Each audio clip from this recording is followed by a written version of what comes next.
रायगडाखालच्या गावात एक सामान्य घरातली हिरकणी नावाची बाई होती. ती आपल्या गोठ्यातले दूध घेऊन गडावर विकायला जायची. तिच्या घरी तान्हुन बाळ होते, पण पोटापाण्याची गरज म्हणून ती त्याला घरी ठेवून गडावर जाऊन यायची. एक दिवस गडबड झाली.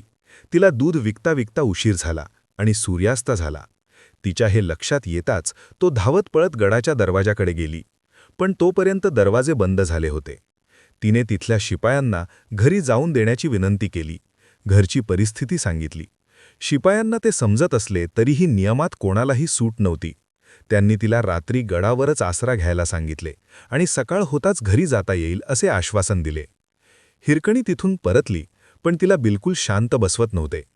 आपल्या बाळाच्या आठवणीने ती फार व्याकुळ होत होती. बाळाच्या आईला बाळाला सोडणे फार अवघड असते, पण पोटापाण्यासाठी तिने हृदयावर दगड ठेवून गडावर हा व्यवसाय सुरू केला होता. पण आता तिला बाळाचा विरह बिलकुल सहन होत नव्हता.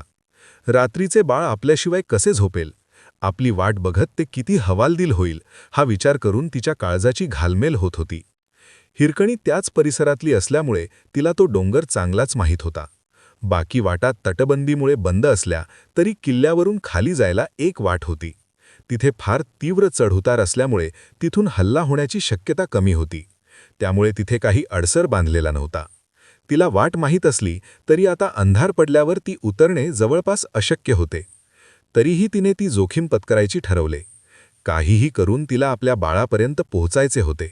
तिने मोठ्या धीराने ती अवघड वाट धरली आणि गड उतरून आपल्या बाळापर्यंत पोहोचली आणि आपल्या बाळाच्या चेहऱ्यावर आपल्याला झालेला आनंद पाहिला. तेव्हा कुठे तिचे मन शांत झाले. दुसऱ्या दिवशी पुन्हा दूध घेऊन ती गडावर आली. तेव्हा शिपायांना फार आश्चर्य वाटले, कारण त्यांनी तिला सांगितल्याप्रमाणे सकाळी गडाबाहेर जाताना पाहिले नव्हते. कोणी शिपायांना न कळता गडाच्या बाहेर जाणे हा सुरक्षेच्या दृष्टीने धोका होता. त्यांना तिची चौकशी करणे भाग होते. त्यांनी तिला अटक करून महाराजांसमोर हजर केले. महाराज आपल्या रयतेसाठी अत्यंत प्रेमळ आणि कणवाळू होते. महाराज स्वतः मातोश्री जिजाबाईंसारख्या महान मातेच्या संस्कारांमुळे घडले होते. त्यांचे आपल्या आईवर फार प्रेम होते. त्यामुळेच त्यांना हिरकणीने आपल्या बाळासाठी केलेल्या धाडसाचे कौतुक वाटले. पण त्याचबरोबर त्यांनी गडाच्या सुरक्षेकडे दुर्लक्ष केले नाही.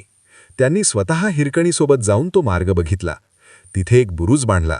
त्या बुरुजाचे नावसुद्धा हिरकणी बुरुज ठेवले. त्यांनी हिरकणीचा सत्कार केला.